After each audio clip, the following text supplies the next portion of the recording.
चलिए, क्या पढ़ रहे थे हम लोग? कंपटीशन एक्ट पढ़ रहे थे। इसी आईपीएल में हम लोग ने स्टार्ट किया था। सबसे पहले तो हम लोग ने देखा था कंपटीशन क्यों जरूरी है। तीन चीजें देखी थी, competition, competition law and competition policy. Competition policy wider term होता था और उसी के अंडर जो इन्फोर्सेबल लीगली होता था वो क्या होता था? Competition law. फिर हम लोग ने कंपटीशन एक्ट स्टार्ट किया था जिसमें सबसे पहली डेफिनेशन देखी थी एंटरप्राइज की। गवर्नमेंट के जो डिपार्टमेंट्स होते हैं वो भी एंटरप्राइज माने जाते हैं, लेकिन सिर्फ और सिर्फ नॉन सोवरेन। सोवरेन वाले जो है, जो काम सिर्फ सरकार करती है, उनको हम लोग एंटरप्राइज नहीं मानेंगे, यानी उनके ऊपर कंपटीशन एक्ट एप्लीकेबल नहीं होगा। ये केस था जो हम लोग लास्ट डिस्कस कर रहे थे, बार काउंसिल वाला। नाम याद हो गया? हाँ, क्या नाम था? थुपीली। हाँ। आपके कॉन्फिडेंस को देख के लग रहा है मिल के आए हो इनसे, कि उन्हीं से पूछ के आए कैसे नाम लेना है। Okay, the Supreme Court dismissed the appeal against NCLT's ruling that Bar Council of India is a statutory body established under Section 4 of Advocate Act, which is exclusive rule-making authority to set standards of legal education, and thus it could not be said to be an enterprise within the meaning of Section 2H, which abused its dominant position. हुआ क्या इसमें, समझ में आया? क्या हुआ? Bar council, basically bar council वो है जो लॉयर्स के एसोसिएशन है, यू कैन से। तो इस बार काउंसिल का काम जो कर रही है गवर्नमेंट, इसको क्या माना गया? स्टैट्यूटरी फंक्शन सोवरेन माना गया कि non sovereign?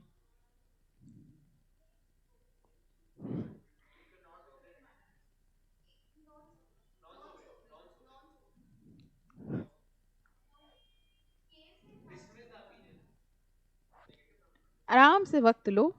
It could not be set to be an enterprise within the meaning of section 2H। कह रहे हैं इसको एंटरप्राइज नहीं मानेंगे। तो बार काउंसिल का फंक्शन सोवरेन हुआ कि नॉन सोवरेन? आराम से सोचो, जल्दी क्या है, जून के बाद तक बता देना। सोवरेन और नॉन सोवरेन? प्रतीक, सोवरेन नॉन सोवरेन? थोड़ा सा दिमाग लगाओ, हम तो बता ही देंगे।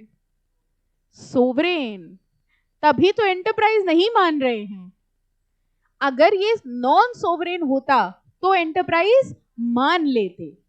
कह रहे हैं बार काउंसिल अपने आप में एक स्टैट्यूटरी बॉडी है जो कि सोली डिसीजंस ले सकता है। अब मान लो बार काउंसिल डिसीजंस ले रहा है एडवोकेट से रिलेटेड, तो क्या हम ये कह सकते हैं कि तुम अपने डोमिनेंट पोजीशन का अब्यूज कर रहे हो? नो। ठीक है, कह रहे वो कैसा फंक्शन है उनका? वो उनका सोवरेन फंक्शन है, वो काम कोई और नहीं कर रहा है, इसलिए हम उसको एंटरप्राइज नहीं मानेंगे और उसके ऊपर कॉम्पिटिशन एक्ट एप्लीकेबल नहीं होगा। चलो अब आ जाओ नेक्स्ट डेफिनेशन पर, agreement. The term includes, agreement का मतलब क्या हुआ? जब दो लोग मिलकर कुछ डिसाइड करते हैं तो उसको हम लोग क्या कहते हैं? Agreement. The term includes any arrangement or understanding or action in concert, whether or not such arrangement, understanding or concert is in formal or in writing, or whether or not such arrangement, understanding is intended to be enforceable by legal proceeding. आपको याद है हमने last lecture पे एक example लिया था अमूल का और नमस्ते इंडिया का, ठीक है? उसी एग्जाम्पल को जरा क्वेश्चन फॉर्म में हम आपसे पुटअप करते हैं। मान लीजिए अमूल ने और नमस्ते इंडिया ने ओरल अग्रीमेंट कर लिया, ठीक है, कि तुम जो हो वो साउथ की मार्केट देखना और हम जो है वो नॉर्थ की मार्केट देखेंगे। जब उन्होंने इस तरह से मार्केट डिवाइड किया तो सीसीआई कौन हुआ? Competition commission of India. CCI ने इनको एक चिट्ठी भेजी और इनसे ये कहा कि आप दोनों ने जो अग्रीमेंट किया है वो एंटी कॉम्पिटिटिव है।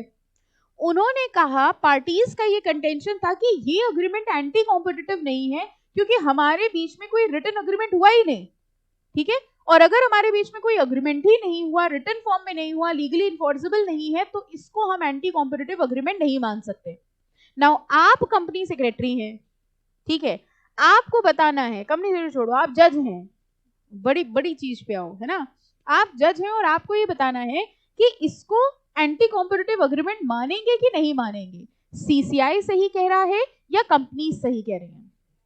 हाउ मेनी ऑफ यू से कंपनी सही कह रही है कि अग्रीमेंट का मतलब तो यही हुआ जो लीगली इन्फोर्सेबल हो, जो रिटन फॉर्म में हो। जब रिटन फॉर्म में हमने कुछ किया ही नहीं, हमने ओरली डिस्कस कर लिया, फोन पे बात कर ली कि तुम साउथ देखना हम नॉर्थ देखेंगे, इसलिए इसको एंटी कॉम्पिटिटिव नहीं मान सकते। लॉ में हम लोग यही कहते हैं ना, जो रिटन है वही प्रूफ मानेंगे, वरना थोड़ा ना मानेंगे। बताओ हाउ मेनी ऑफ यू से पार्टी सही कह रही है? How many of you are thinking कि पता नहीं क्वेश्चन क्या पूछ रही है? क्वेश्चन समझ आ गया सबको? अच्छा, अब बताओ कितने लोग कह रहे हैं कि कंपनी सही कह रही है? कोई नहीं? अच्छा, हाउ मेनी ऑफ यू से सीसीआई सही कह रहा है? सबको लग रहा है सीसीआई सही कह रहा है, क्यों? क्योंकि आपने क्या देखा इसके लिए? अब देखो, इस तरह से लॉ का यूज किया जाता है। जब ये सवाल उठा तो सबसे पहले ये देखा जाएगा कि कॉम्पिटिशन एक्ट में जरा अग्रीमेंट की डेफिनेशन देख कर आओ, उस अग्रीमेंट की डेफिनेशन में क्या लिखा हुआ है। फिर आप कॉम्पिटिशन एक्ट में अग्रीमेंट की डेफिनेशन देखने गए, वहां आपने क्या देखा? कह रहे हैं कोई भी अरेंजमेंट और अंडरस्टैंडिंग वेदर और not it is in formal और इन राइटिंग, चाहे फॉर्मल हो या ना हो, चाहे राइटिंग में हो या ना हो, चाहे लीगली इन्फोर्सेबल हो ना हो। ऑब्वियसली अगर राइटिंग में नहीं है तो लीगली इन्फोर्सेबल कहां होगा, लेकिन फिर भी उसको क्या माना जाएगा? अग्रीमेंट। और अगर वो अग्रीमेंट है तो सीसीआई जो कह रहा है कि आपका वो एंटी कॉम्पिटिटिव अग्रीमेंट है, वो सीसीआई का कंटेंशन सही होगा। समझ में आया केस स्टडी बेस्ड क्वेश्चन कैसे बनेंगे? तो ये बहुत ध्यान रखना, अग्रीमेंट में नॉर्मली क्या होता है, means in a written form, लेकिन कॉम्पिटिशन एक्ट के अग्रीमेंट में जो वर्ड यूज करा है वो कह रहे हैं चाहे ओरल हो, चाहे रिटन हो, चाहे इन्फोर्सेबल हो या ना हो, it will be considered as an agreement और उसके ऊपर कॉम्पिटिशन एक्ट एप्लीकेबल हो जाएगा। देखो आगे लाइन भी लिखी है, it implies that arrangement need not necessarily be in writing. Clear? आप सोच के देखो, अगर ये चीज ना होती तो आपको नहीं लगता हर कंपनी रिटन ना करते, सब ओरल करते और आराम से मोनोपोली बनाते? अगर ये चीज ना लिखी होती इस डेफिनेशन में और ये लिखा होता कि अग्रीमेंट सिर्फ वो होगा जो रिटन होगा, तो आपको लग रहा है वो दो कंपनी जो ये गलत काम करने की कोशिश कर रही है वो रिटन में अग्रीमेंट करेंगी? नहीं करेंगी, वो ओरल अग्रीमेंट करते और कॉम्पिटिशन एक्ट के परव्यू से बाहर निकल जाते। ओके, सो अग्रीमेंट में सबसे इंपॉर्टेंट चीज यही ध्यान रखनी है, चाहे फॉर्मल हो या ना हो, रिटन हो या ना हो, it will be considered as an agreement. Any doubt? दो डेफिनेशंस पढ़ ली हम लोग ने, पहली थी एंटरप्राइज की और दूसरी है अग्रीमेंट की। थर्ड, वेरी वेरी इंपॉर्टेंट, वैसे ये इंस्टीट्यूट का फेवरेट क्वेश्चन है, कार्टेल जरूर आता था पहले, तो कार्टेल और बिड रिगिंग ये सब जरूर आते थे। अब उनको समझ में आ गया है कि बच्चों को समझ में आ गया है कि ये इंस्टीट्यूट का फेवरेट है, जैसे ही बच्चों को समझ में आ जाता है वो बदल देते हैं, ठीक है। बट कार्टेल का मतलब होता है एसोसिएशन ऑफ पीपल, ठीक है। जब प्रोड्यूसर, सिर्फ ध्यान से समझना, अभी मार्क कुछ ना करो, देखो कार्टेल का मतलब जब कुछ लोग मिल के कुछ कॉमन डिसीजन ले लेते हैं उसको हम लोग कहते हैं कार्टेल। मान लीजिए सारे प्रोड्यूसर्स ने मिलके अपनी एसोसिएशन बना ली, किसी भी चीज का ले लो, लेट से सॉल्ट मेकिंग कंपनीज के जितने प्रोड्यूसर्स थे, नमक बनाते थे, उन सब ने मिलके अपनी एसोसिएशन बना ली और उन्होंने कहा कि वो नमक जो 20 रुपए पर केजी बिकता है हम लोग 100 रुपए पर केजी बेचेंगे। ये जो उन्होंने अपनी एसोसिएशन बनाई है इसको क्या कहा जाएगा? कार्टेल। तो चाहे प्रोड्यूसर हो, डिस्ट्रीब्यूटर हो, सेलर हो, अगर ये लोग अपनी एसोसिएशन बना रहे हैं और एसोसिएशन बना के ऐसा कुछ एंटी कॉम्पिटिटिव काम करने की कोशिश कर रहे हैं तो उसको क्या कहा जाता है? कार्टेल। और कंपटीशन एक्ट कार्टेलाइजेशन को इनवैलिड मानता है, मतलब कंपटीशन एक्ट ये कहता है कि आप कार्टेल फॉर्म नहीं कर सकते, ठीक है।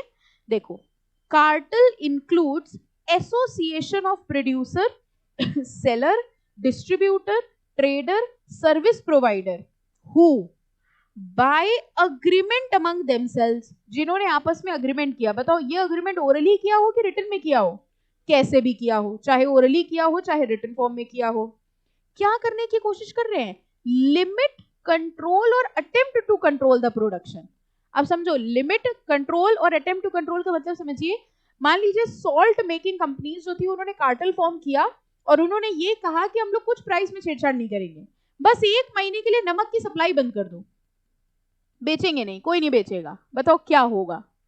1 महीना छोड़ो, 1 दिन के लिए अगर, कई बार पता है बंद भी नहीं होती, सिर्फ र्यूमर्स फैल जाते हैं। पहले बहुत टाइम पहले ऐसा हुआ भी था, एक न्यूज आ गई थी कि नमक बंद हो गया, नमक नहीं बिकेगा। लोग पता है क्या करने लगते? होर्डिंग करने लग जाते, भरने लग जाते, स्टॉक करने लग जाते, और जैसे ही ये न्यूज मार्केट में आएगी वैसे ही लोग भरने लग जाएंगे, ठीक है। और उसके बाद ऑटोमेटिकली किसी भी चीज की सप्लाई 1 महीना बंद करके देखिए उसका प्राइसेस बहुत हाई हो जाएंगे। जब प्राइसेस हाई हो जाएंगे तो वो बढ़े हुए प्राइस में अपना स्टॉक निकाल देंगे। ये अग्रीमेंट अगर इन्होंने मिल के किया है, कार्टेल फॉर्म करके किया है, तो ये क्या मान लिया जाता है? इनवैलिड। तो ये कह रहे हैं प्रोड्यूसर, सेलर, डिस्ट्रीब्यूटर ये मिल के क्या करने की कोशिश कर रहे हैं? ये कंट्रोल कर रहे हैं या प्रोडक्शन को, डिस्ट्रीब्यूशन को, सेल को, प्राइस को, इन सबको कंट्रोल करने की कोशिश कर रहे हैं, तो इन्होंने क्या बनाया हुआ है? Cartel. The nature of cartel, cartel का नेचर क्या है, पर्पस क्या है? is to raise the price above competitive level. Purpose यही था कार्टेल बनाने का कि हम इसके प्राइसेस को बढ़ा दें. Resulting in injury to the consumer. Ultimately इससे नुकसान किसका हुआ? कंज्यूमर का. For consumers, cartelization results in higher prices, poor quality and no choice of goods or services. Obviously cartel form कर ली, एसोसिएशन फॉर्म कर ली, अब सेलर्स कह रहे हैं कि भैया हम इसी क्वालिटी के गुड्स बेचेंगे. अगर कंपटीशन होता तो आप सेलर से क्या कहते हो, अरे तुम्हारी क्वालिटी के गुड्स अच्छे नहीं, हम दूसरी दुकान से ले लेंगे. लेकिन जब सारे दुकान वाले सेम क्वालिटी का बेच रहे हैं तो फिर कंज्यूमर को वही क्वालिटी एक्सेप्ट करनी पड़ेगी. इसलिए कार्टेलाइजेशन से कंज्यूमर का इंटरेस्ट नहीं होता, इसलिए cartelisation is considered to be void, invalid माना जाता है. अच्छा, इंटरनेशनल कार्टेल का मतलब देखो क्या हुआ. International cartel is said to exist when not all the enterprises in a cartel are based of the same country. मतलब समझे. अब एक बात समझिए, जैसे हमने आपसे कहा कि इंडिया की जितनी नमक बनाने वाली कंपनीज हैं उन्होंने कहा कि भैया हम नमक नहीं बनाएंगे, तो अब तो ग्लोबलाइजेशन इतना है कि लोग इंपोर्ट करने लग जाएंगे. ठीक है, इंडिया की कंपनीज ने कहा कि भैया हम लोग नमक नहीं बनाएंगे, थोड़ा इंपैक्ट तो पड़ेगा, लेकिन फिर भी एक मैक्सिमम इंपैक्ट इसलिए नहीं पड़ेगा क्योंकि ज्यादातर लोग क्या करने लगेंगे, बाहर से मंगाने लग जाएंगे. ज्यादा खतरनाक क्या हुआ, इंटरनेशनल कार्टेल. अब इंटरनेशनल कार्टेल समझे क्या हुआ, दुनिया की जितनी नमक बनाने वाली कंपनी है सबने अग्रीमेंट कर लिया कि नमक नहीं बनाएंगे. ठीक है, ये ज्यादा खतरनाक होता है. ऐसे कार्टेल जिसमें सारे प्लेयर्स इंडिया के ना हो, बाहर के भी हो, उनको हम लोग क्या कहेंगे, इंटरनेशनल कार्टेल. और इसी में दो कार्टेल और आते हैं, import cartel and export cartel. Import cartel comprises enterprises that get together for the purpose of imports into the country. अब समझो, इंपोर्ट कार्टेल और एक्सपोर्ट कार्टेल. बाहर के, पहले तो बताओ इंपोर्ट एक्सपोर्ट क्या हुआ. इंपोर्ट मतलब बाहर से खरीदना और एक्सपोर्ट मतलब बाहर बेचना. हमने सोचा पहले ये समझा थी, पता चला कार्टेल तो समझ आ गया, इंपोर्ट एक्सपोर्ट डाउट रह गया. तो इंपोर्ट का मतलब हो गया हम बाहर से खरीद रहे हैं. अब सोचो, बाहर के जो सेलर्स हैं उन्होंने अपनी कार्टेल बनाई और उन्होंने कहा हम इंडिया में जो माल बेच रहे हैं वो हाईयर प्राइस पे बेचेंगे. बताओ इंडिया के कंज्यूमर्स के लिए ये खतरनाक है कि नहीं है? है, क्योंकि बाहर के जो सेलर्स थे, जैसे हम लोग ऑयल मान लो बाहर से इंपोर्ट कर रहे हैं, अब ऑयल की जितनी कंपनीज थी उन्होंने अपना कार्टेल बना लिया, उन्होंने कहा कि हम लोग ऑयल महंगे रेट पे बेचेंगे. ये हो गया इंपोर्ट कार्टेल. ओके, इंपोर्टर्स ने कार्टेल बना ली. अब तो एक्सपोर्ट कार्टेल क्या हुआ, यहां के सेलर्स ने कार्टेल बनाया और ये कह रहे हैं हम बाहर माल महंगे में बेचेंगे. एग्जैक्टली अच्छी बात क्या है, बुरी बात नहीं है, ये कह सकते हैं. एक्सपोर्ट कार्टेल बैन नहीं है. आप मान सकते हैं कि हमारा देश मतलबी है. भाई एक्सपोर्ट कार्टेल से हमारे देश को दिक्कत ही क्या है, अच्छी बात है, महंगा बिकेगा, और अच्छी बात है फॉरेन एक्सचेंज आएगा. इंपोर्ट कार्टेल बैन है, बाहर वाले झुंड बना के यहाँ नहीं बेच सकते. लेकिन हमारे यहाँ के सेलर्स अगर एसोसिएशन बना के बाहर माल बेच रहे हैं और महंगा बेचना चाह रहे हैं तो हमारी कंट्री बैन नहीं लगा रही, हाँ दूसरी कंट्री लगा दे. Are you understanding? हम क्यों कहें कि ना बेचो, इतने भी ईमानदार थोड़ी ना है कि उनको महंगा ना बेचो, अरे खूब महंगा बेचो. वो ऐसा कोई बैन लगाए दैट इज अलाउड. तो देखो लिखा है, export cartel is made up of enterprise based in one country with an agreement to cartelize market in other country. In Competition Act, cartel meant exclusively for export have been excluded from the provisions relating to anti-competitive. इसका मतलब समझ गए क्या हुआ? कह रहे हैं competition act के हिसाब से ये जो एक्सपोर्ट कार्टेल हैं इनको एक्सक्लूड कर दिया गया है एंटी कॉम्पिटिटिव अग्रीमेंट से. सीधी लाइन तो लिखनी ही नहीं आती इनको, सीधे सीधे लिख सकते थे ना कि इनको एंटी कॉम्पिटिटिव नहीं मानते हैं. ठीक है, तो ये कह रहे हैं जो एक्सपोर्ट कार्टेल है वो अलाउड है, एक्सपोर्ट कार्टेल के ऊपर बैन नहीं लगाया गया क्योंकि एक्सपोर्ट कार्टेल से हमारे देश के कंज्यूमर्स को नुकसान नहीं हो रहा है. समझ आ गई बात? ठीक है, तो कार्टेल समझ आ गया, इंपोर्ट एक्सपोर्ट कार्टेल समझ में आ गया. अच्छा, ऐसा कोई केस स्टडी बेस्ड क्वेश्चन आए तो कर लेंगे, इसमें बहुत ज्यादा डाउट के चांस हैं. जैसे मान लो कोई क्वेश्चन आ गया, उन्होंने कहा इंडिया के कुछ एक्सपोर्टर्स थे, उन एक्सपोर्टर्स ने मिलकर कार्टेल फॉर्म किया और उन्होंने इंडिया के बाहर हायर प्राइस पे गुड्स बेचना शुरू किया. Now as per the provisions of competition act whether these activities of the seller will be considered valid और वॉइड. अभी तो वैलिड बोल रहे हो, पता है होगा क्या, जब एग्जाम में क्वेश्चन आता है ना, अगर आपने इतनी बारीकी से नहीं पढ़ा है तो कार्टेल वर्ड पढ़ते ही आपके दिमाग में क्या आ जाता है? कार्टेल तो वॉइड होता है, कार्टेल तो इनवैलिड होता है। ठीक है, आप ये देखोगे नहीं, बारीकी में जाओगे कि नहीं कि कार्टेल बना कौन रहा है। तो बहुत ध्यान से क्वेश्चन देखना कि वो कार्टेल एक्सपोर्ट के लिए बन रहा है कि इंपोर्ट के लिए बन रहा है। नॉर्मली अगर आपने इतनी डिटेल में नहीं पढ़ा है तो कार्टेल वर्ड सुनते ही आपके दिमाग में आ जाएगा कार्टेल तो इनवैलिड होता है, बट ये देखना एक्सपोर्ट कार्टेल है कि इंपोर्ट कार्टेल है। Okay okay, some of the conditions conducive to cartelisation. कह रहे कार्टेलाइजेशन कब होता है? High concentration few competitor. बताओ कार्टेलाइजेशन कब ज्यादा होगा? जब उस चीज के सेलर्स ज्यादा हो या कम हो? कम हो। क्यों? एसोसिएशन तब बनेगी जब कम लोग हो। मान लो नमक बनाने की 5 कंपनीज हैं, 5 के बीच में एसोसिएशन हो जाए पॉसिबल है। नमक बनाने की 500 कंपनीज हैं, कहां तक एसोसिएशन करती रहेंगी? उनकी आपस में पटेगी ही नहीं। तो ये कह रहे हैं हाई कॉन्सेंट्रेशन हो, फ्यू कॉम्पिटिटर हो। फ्यू कॉम्पिटिटर, जैसे हमने आपको बताया मिल्क के 2 बड़े प्लेयर थे, बड़ी आराम से एग्रीमेंट हो सकता है। लेकिन यहाँ पर अगर हम इंडिया में देखें तो भले ही मिल्क बनाने वाली कंपनीज कुछ भी कर ले, लेकिन जो लोकल सप्लाई है, जो अपने नॉर्मल दूध वाले होते हैं, ग्वाले होते हैं, उनकी इतनी सप्लाई है कि वो दोनों कंपनी के बंद होने से भी बहुत ज्यादा इंपैक्ट नहीं आएगा। ठीक है, so this is also seen. लेकिन अगर मान लो टोटल डिपेंडेंसी होती पैकेज्ड मिल्क पे ही, then that would have been more dangerous. Okay, high entry and exit barrier. कह रहे हैं उस बिजनेस को शुरू करना और बिजनेस को छोड़ना बहुत डिफिकल्ट है। कोई, जैसे हमने कहा मान लीजिए नमक बनाने की 2 कंपनीज थी, दोनों ने एग्रीमेंट कर लिया, तो क्या ऐसा हो सकता है रातों रात आपने फैक्ट्री खोल ली, उसमें क्या हम घर पे नमक बना लेंगे? Are you understanding? यानी ऐसे बिजनेस में एंट्री डिफिकल्ट है, इसलिए कार्टेल बनाना आसान हो जाता है। ठीक है, अगर 2 कंपनीज ने मिलकर कार्टेल बना लिया और तीसरी कंपनी आ गई कह रही तुम्हें कार्टेल बनाना है, बनाओ, हम खुद प्रोडक्शन कर लेंगे, तो फिर उनके कार्टेल बनाने का फायदा ही क्या हुआ? कार्टेल तब बेनिफिट हो जाएगा जब नए प्लेयर उस मार्केट में एंटर ना कर पाए। थर्ड, ये सेकंड आ गया ना सबको। Third, homogeneity of product. एक जैसे प्रोडक्ट्स में कार्टेल बनेगा कि अलग अलग? हम शूज बेचते हैं, आप बर्गर बेचते हैं, हमने कहा चलो कार्टेल बना ले, कोई लिंक ही नहीं है, शूज और बर्गर का क्या है? ठीक है, सिमिलर प्रोडक्शन कॉस्ट। कह रहे हैं एक जैसा प्रोसेस है उनका, एक जैसी प्रोडक्शन कॉस्ट है, नॉर्मली दोनों कंपनी लगभग एक ही प्राइस पे गुड्स बना रही हैं, तब कार्टेल हो सकता है। एक्सेस कैपेसिटी, एक्सेस कैपेसिटी समझ गए? हमारे पास कैपेसिटी, हम ज्यादा बना सकते हैं लेकिन हम बना नहीं रहे। अगर हम अपनी ऑप्टिमम कैपेसिटी पे काम कर रहे हैं, देखो ये सब कुछ कंपनी क्यों कर रही है? ताकि डिमांड बढ़े, प्राइस बढ़े। लेकिन अगर हम 1000 यूनिट्स बना सकते हो, हम ऑलरेडी 1000 बना रहे हैं, तो हम डिमांड बढ़वा के करेंगे भी क्या? हम प्रोड्यूस ही नहीं कर पाएंगे। लेकिन हाँ, अगर मेरी कैपेसिटी है 1000 यूनिट्स बनाने की, लेकिन हम 800 यूनिट्स बना रहे हैं, यानी मेरे पास तो स्कोप है कि अगर डिमांड बढ़ गई तो हम 200 और बना सकते हैं, तो कार्टेल बनने के ज्यादा चांसेस होते हैं। High dependence of the consumers on the product. कह रहे हैं लोगों की डिपेंडेंसी उस प्रोडक्ट पे जितनी ज्यादा होगी उतना ज्यादा कार्टेल खतरनाक होगा। यस और no?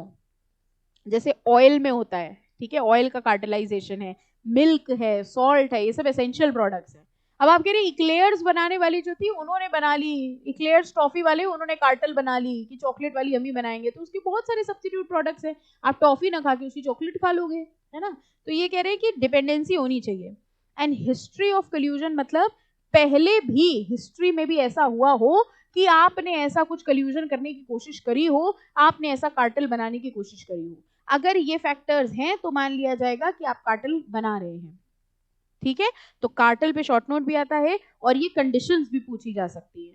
Okay, Competition Commission of India in the matter of ABC bearing held that where key competitors in the bearings market discussed among themselves to decide on revision of prices to be quoted to original equipment manufacturer, thereby their independence is compromised, facilitating them to quote price revision to OEM different than what they would have quoted independently, cartels to establish. Bearing market समझ गए, जो machines में जो parts वगैरह लगते हैं वो bearings market होती है।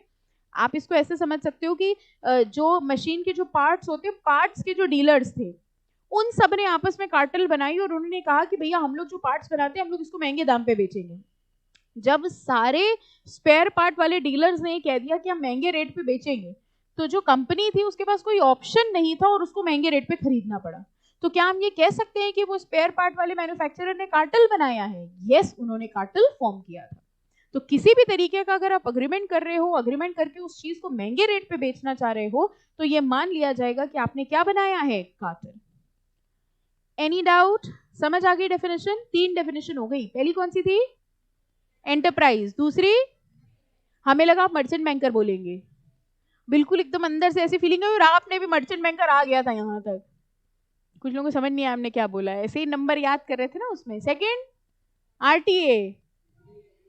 अच्छा, हाँ, पहला था कौन सा?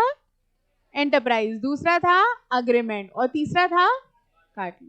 ठीक है, चलो बीच में ऐसे बोल देते ना, वरना कई बार सुनते सुनते भी नींद आ जाती है ना, आंखें खुली रहती हैं, दिमाग भी चल रहा होता है, लेकिन अल्टीमेटली आप नींद में होते हैं।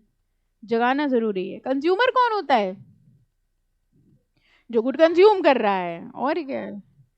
Okay, under that act consumer includes only such purchaser और buyer who make purchases for their own consumption or earn their livelihood. This deficiency has now been made good. ये बीच से उठा लेते हैं, इनको फील भी नहीं होता है बीच से उठा रहे हैं, बता रहे क्या है। By defining consumer under the act, consumer means, यहां से definition शुरू है पहली चीज। तो ये ऊपर क्या लिखा है अभी हम बताएंगे। Consumer means any person who buys any goods for a consideration which has been promised, partly promised, मतलब किसी भी तरीके से consideration मिली हो, या तो दे दी हो, या प्रॉमिस करी हो, या डेफर्ड पेमेंट हो।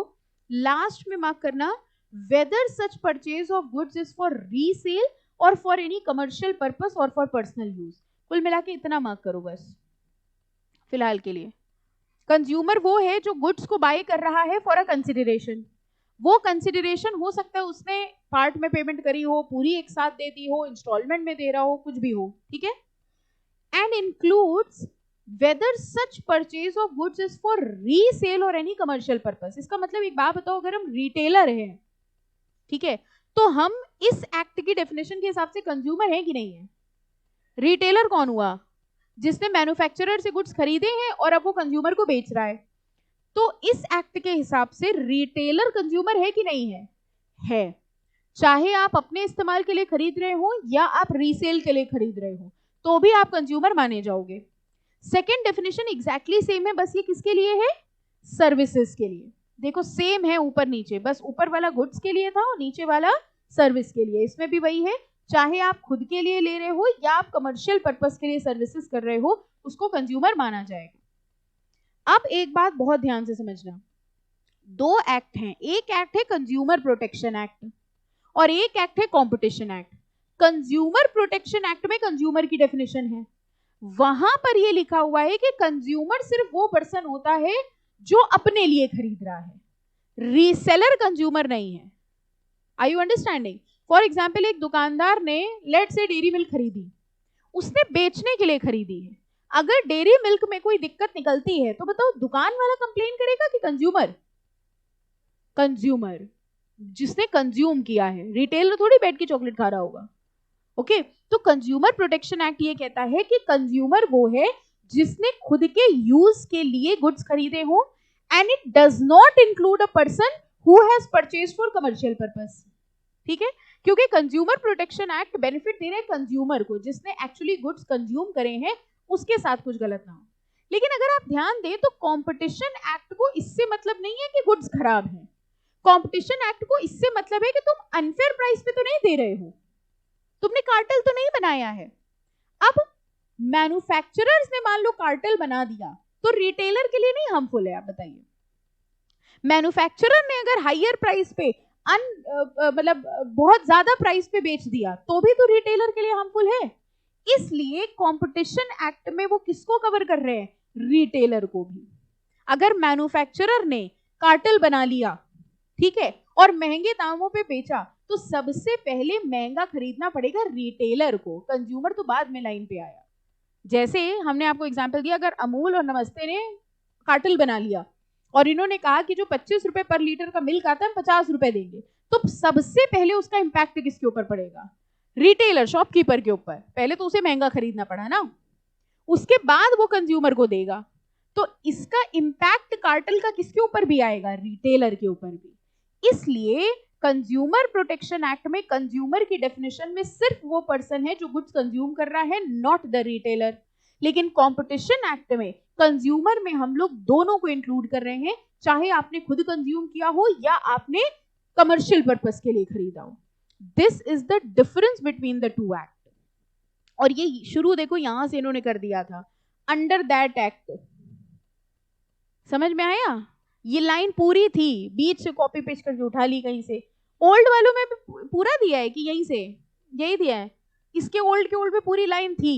अब कॉपी पेस्ट कुछ करा होगा, ऊपर का इन्होंने थोड़ा मैटर कम कर दें।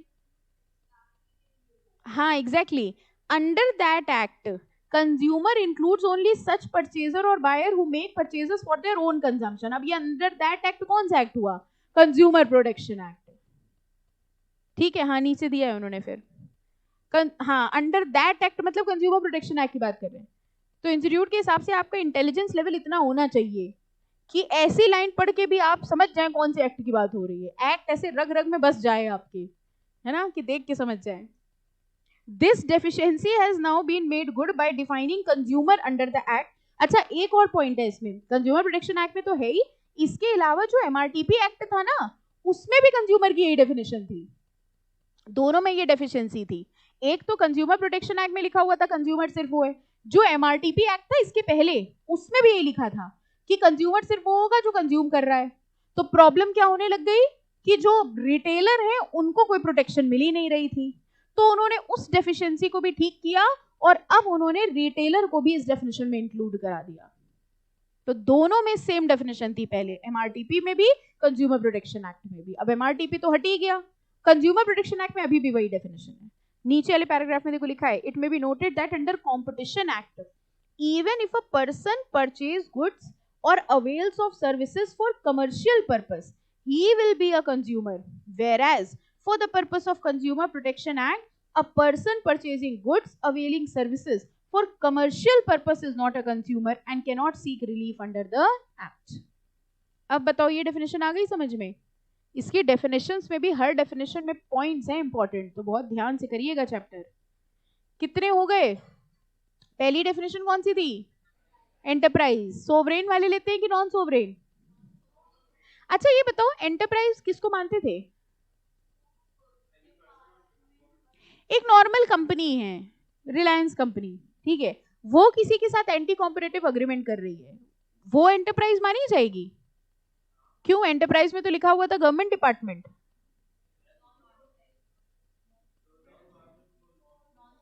हाँ गवर्नमेंट डिपार्टमेंट जो नॉन सोवरेन हो, बट रिलायंस कंपनी तो कोई गवर्नमेंट डिपार्टमेंट नहीं है। एंटरप्राइज की पूरी डेफिनेशन में पहला पॉइंट लिखा है एनी पर्सन और अ डिपार्टमेंट ऑफ गवर्नमेंट।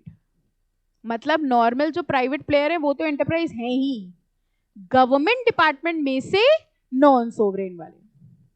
ये इसलिए हमने मेंशन किया क्योंकि नॉर्मली, क्योंकि उसमें सोवरेन नॉन सोवरेन वाला फंक्शन है ना, पॉइंट है, तो बच्चों को एंटरप्राइज की डेफिनेशन में प्राइमरली क्या याद रह जाता है? Government department. तो जितने प्राइवेट एंटरप्राइजेस है वो तो एंटरप्राइज है ही, गवर्नमेंट वाले भी एंटरप्राइज है as far as non sovereign function is concern. चले आगे, थक तो नहीं गए?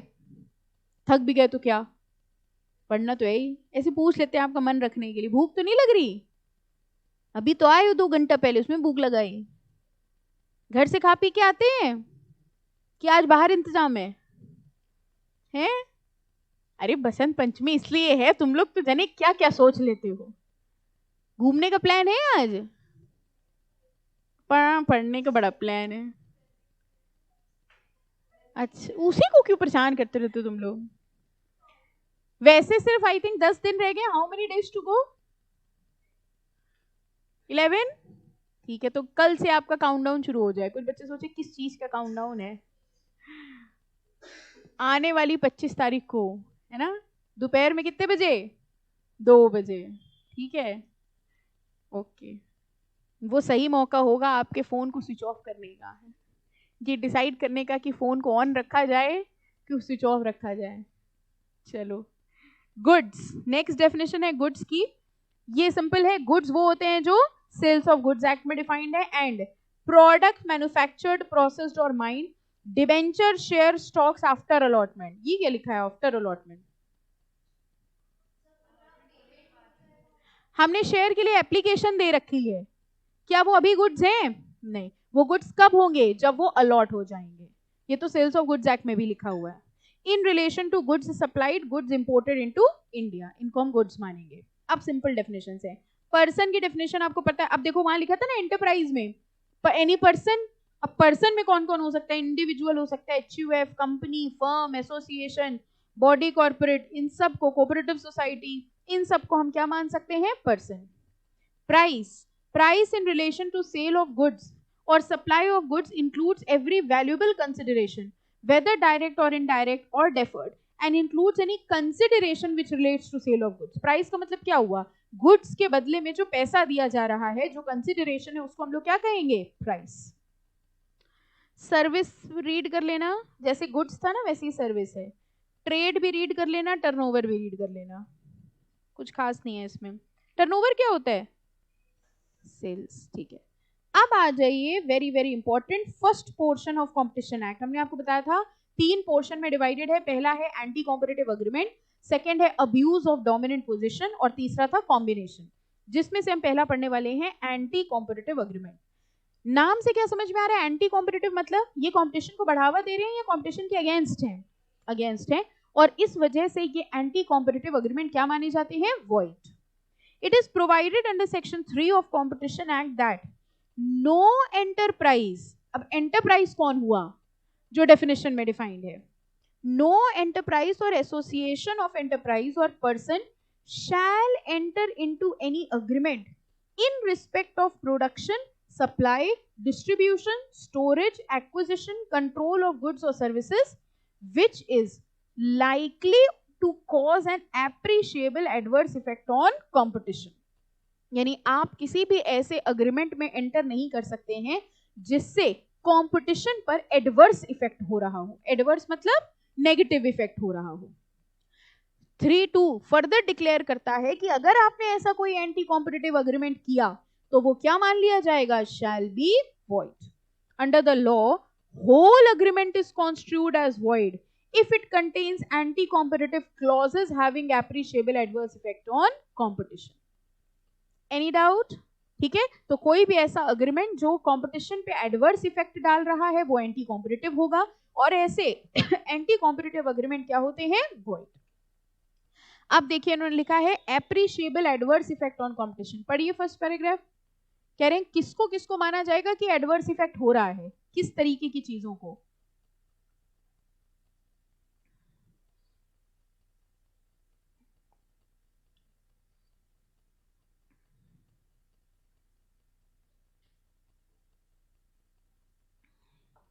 ये पॉइंट्स किस चीज के? पहली बात समझ में आई? ये कह रहे हैं एंटी कॉम्पिटिटिव अग्रीमेंट वो हैं, ध्यान से सुनना, एंटी कॉम्पिटिटिव अग्रीमेंट वो हैं जिनसे मार्केट में एडवर्स इफेक्ट होता हो। वो क्या काम है जिनसे एडवर्स इफेक्ट होता है? ये वो दिए हुए हैं। यानी वो कौन सी चीजें हैं जिससे एप्रिशिएबल एडवर्स इफेक्ट आता है कंपटीशन में? वो चीजें क्या है? फर्स्ट, डायरेक्टली और इनडायरेक्टली डिटरमाइनिंग परचेज और सेल प्राइस। बताओ ये कैसे एंटी कॉम्पिटिटिव हुआ?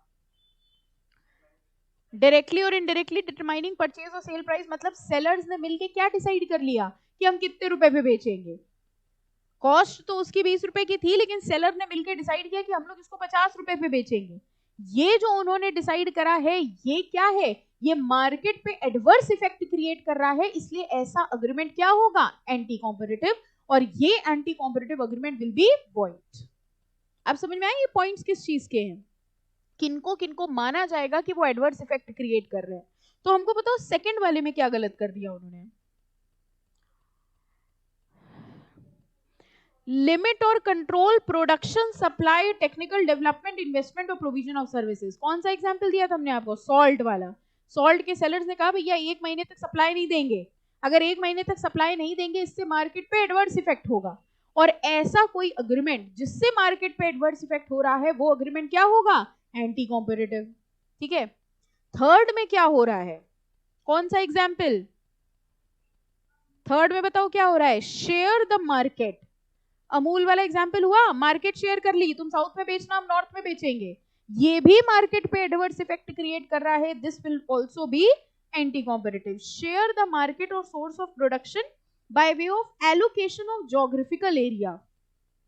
ठीक है, और फोर्थ क्या है, डायरेक्टली और indirectly results in bid rigging और कल्यूसिव बिडिंग। ये क्या है अभी हम बताएंगे, ये अगला बड़ा इंपॉर्टेंट वर्ड है। जैसे कार्टेल था ना, अगला ये फेवरेट क्वेश्चन होता है इंस्टीट्यूट का, कॉल्यूसिव बिडिंग क्या है या बिड रिगिंग क्या है, ये अभी हम बता रहे। इसके अलावा समझ में आया ये चारों क्या है? तो एक बात बताओ, ये इन्होंने कहीं नहीं लिखा है कि कार्टेल बना के करें कि ना करें। सेकंड पॉइंट क्या सबसे ऊपर ही लिखा था, देखो कह रहे इंक्लूडिंग कार्टल्स। आप लोग अकेले अकेले कॉन्ट्रैक्ट करें या कार्टल बना के ये सब करें। अगर आप कार्टल बना के भी ये चार चीजें कर रहे हैं तो वो एंटी कॉम्पिटिटिव माना जाएगा and it will be considered as void. Any doubt, any confusion? ठीक है, बिड रिगिंग समझाने जा रहे हैं। उसके पहले की लाइन देख लो, इन 4 पॉइंट्स के बाद लिखा हुआ है, अभी बिड रिगिंग नहीं समझाया हमने आपको, इन 4 पॉइंट्स के बाद लिखा है shall be presumed to have appreciable adverse effect. हाँ, हिंदी ट्रांसलेशन यही हुआ इसका, मान लिया जाएगा कि एडवर्स इफेक्ट है, अगर नहीं है तो तुम प्रूफ करो। मतलब समझे, मान लीजिए जेन्युइन भी तो हो सकता है, ठीक है, दो सेलर्स ने मिलके कहा कि हम लोग आपस में डिसाइड करेंगे हम लोग कितने रुपए का बेचेंगे, उनका कोई इंटेंशन नहीं था कि हम एडवर्स इफेक्ट क्रिएट करें, लेकिन उन्होंने मिलके प्राइस डिसाइड कर लिया। या मान लो दो सेलर्स थे जिन्होंने आपस में डिसाइड कर लिया भैया तुम साउथ में बेचना हम नॉर्थ में बेचेंगे। They were not having the intention कि मोनोपोली क्रिएट करें, लेकिन सीसीआई मान लेगा कि तुम्हारा इंटेंशन था। अगर तुम्हारा इंटेंशन नहीं था तो तुम प्रूफ करो। तुम कैसे प्रूफ करोगे, तुम ये प्रूफ कर दो कि भैया हमें दोनों सेलर थोड़ी ना, और भी तो सेलर हैं, तो मोनोपोली कहां क्रिएट हुई। ये बात समझ में हमने लास्ट में क्या बोला। तो burden of proof, onus of proof parties के ऊपर होगा to prove that this is not anti competitive. CCI तो कह रहे भैया हम प्रिज्यूम कर लेंगे, it shall be presume to have appreciable effect and onus to prove. Onus मतलब क्या होता है, बर्डन, कह रहे burden to prove otherwise lies on the defendant. Clear? ठीक है, अभी हमें क्या बताना बचा है, बिड रिग, याद रखना, ठीक है। अभी आगे बढ़ो, एक्चुअली टॉपिक है देखो नीचे पूरा बिड रिगिंग बता रहे बस 2 मिनट में। ये जितने अग्रीमेंट होते हैं, अच्छा पहले ये समझो, एक दूसरी चीज समझाते हैं।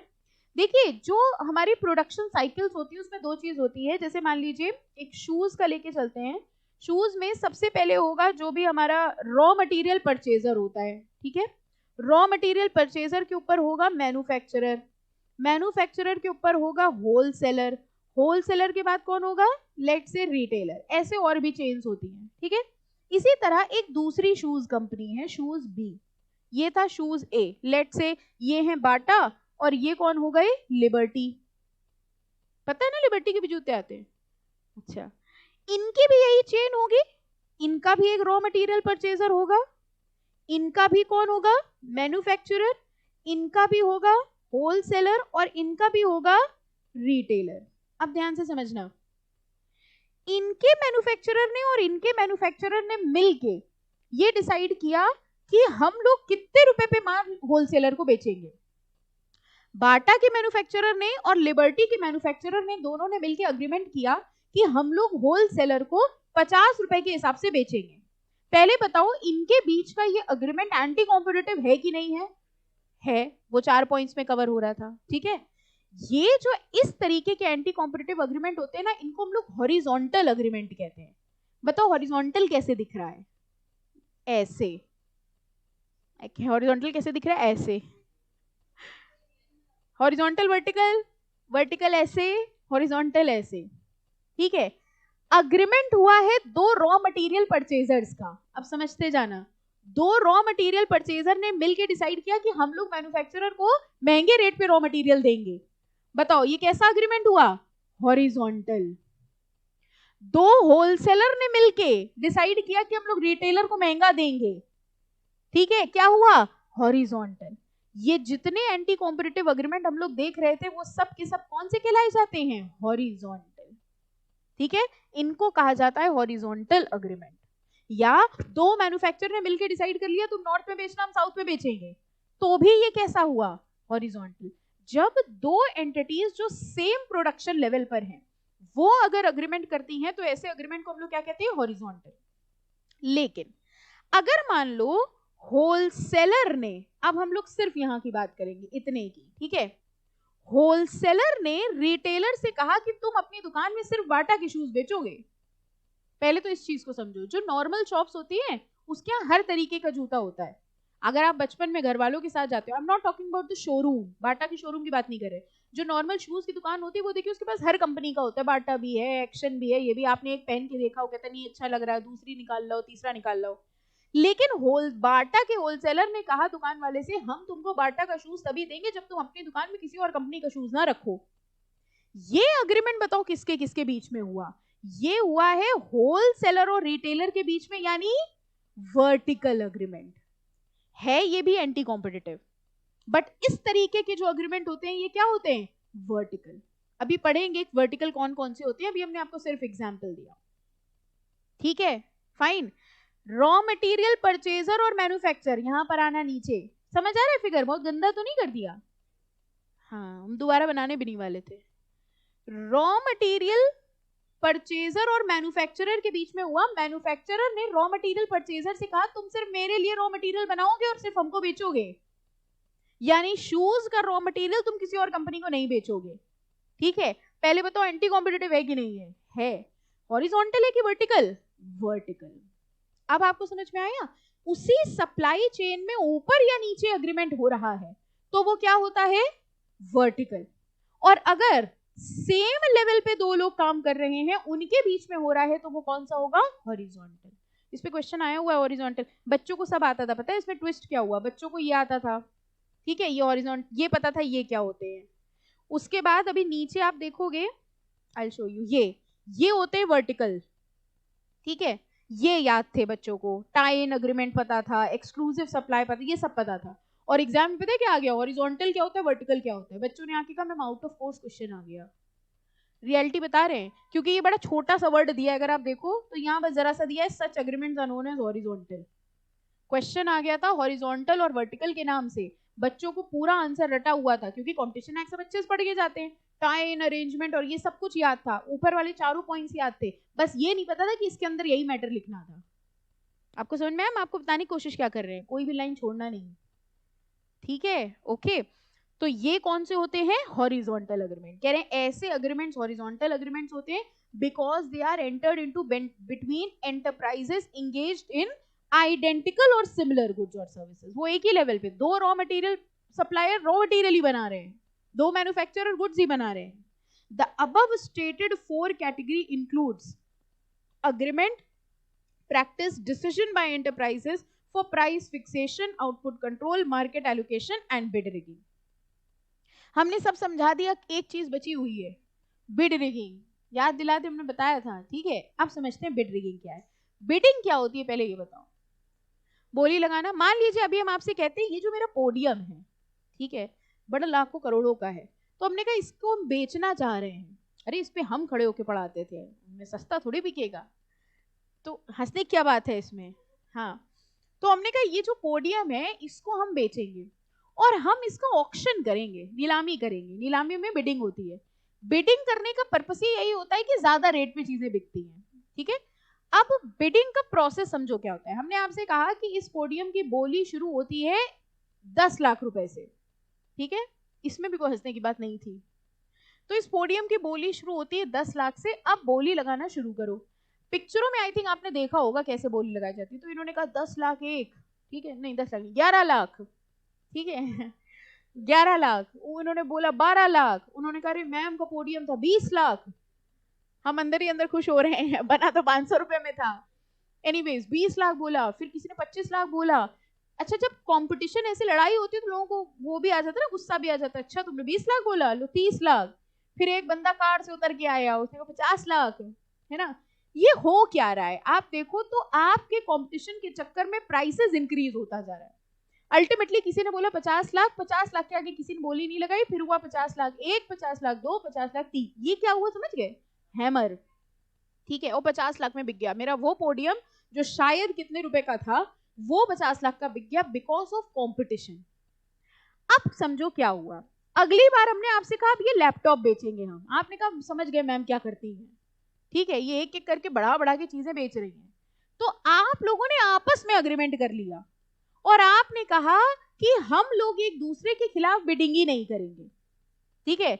हमने कहा आज हम लैपटॉप बेचेंगे और लैपटॉप शुरू होता है 1 लाख से। इन्होंने बोला 1 लाख 1 रुपए, ठीक है, और किसी ने इसके अगेंस्ट नहीं बोला। क्यों? क्योंकि आप सब मिले हुए थे। आपने कहा ये एक एक करके सब सामान बेच रही है, एक बार इनको जिता दो, एक बार हम ले लेंगे, एक बार ये ले लेंगे।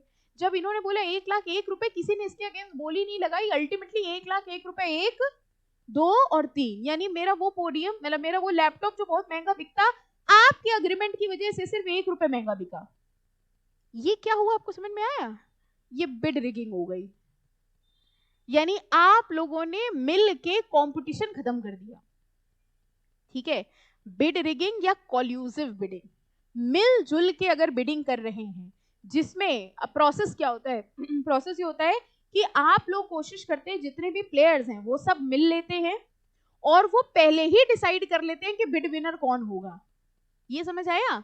आप सब घर से सोच के आए थे कि लैपटॉप ये लेके जाएंगी, तो आपने इनसे कह दिया तुम 1 रुपए बढ़ा के बोली लगाना और तुम्हारे खिलाफ कोई बोली नहीं लगाएगा। ठीक है, सबने मिलके डिसाइड किया बिड विनर पहले कौन होगा, ऐसा ही अगली बार इनको कुछ मिल जाएगा, अगली बार इनको कुछ मिल जाएगा। ठीक है, अगर कोई आउटसाइड बिडर आ गया, कोई बाहर का आ गया, तो आप सब इतना प्रेशर क्रिएट करेंगे कि वो बाहर चला जाए। ठीक है, मतलब आउटसाइड बिडर को स्क्वीज करने की कोशिश करते हैं।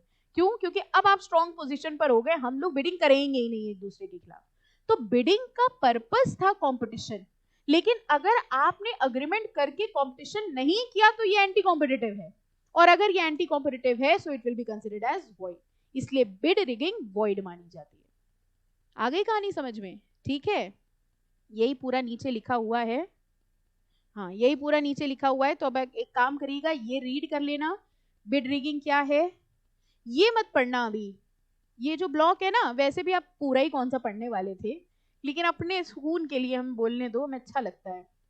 तो अगर जैसे आप पढ़ रहे हो ना, तो ये ब्लॉक ना पढ़ना, ये ब्लॉक हम समझाएंगे मारुति सुजुकी वालों ने क्या किया था। एक्चुअली ये ऊपर दे दिया इन्होंने, ये है नीचे का टॉपिक। ये अगर आपको बहुत मन करे, बोर हो रहे हैं, तो ये पढ़ लेना बिड रिगिंग क्या है। ये इसके फैक्टर्स हैं। ये देखो है ना, agreement to submit identical bid, सबने एक जैसी बिडिंग कर दी। Agreement not to bid against each other, हम एक दूसरे के खिलाफ बोली लगाएंगे ही नहीं। ये सारे पॉइंट्स पढ़ लेना। ठीक है, ये बिड रिगिंग है, वेरी वेरी इंपॉर्टेंट, इसको मार्क कर लीजिए। और यहां से हम नेक्स्ट लेक्चर पे टेकअप करेंगे। ये वाले जो अग्रीमेंट्स हैं ये वर्टिकल है, देखो यहाँ लिखा है such agreements are known as vertical agreements. हाँ बेटा, किसको? प्रूव तुम्हारे देश में कुछ नहीं हो सकता है, कर सकते हैं अगर हमको ऐसा डाउट हो रहा है कि हाँ बिड रिगिंग हुई है, आपने आपस में अग्रीमेंट किया है, हम प्रूव कर दे तो ठीक है।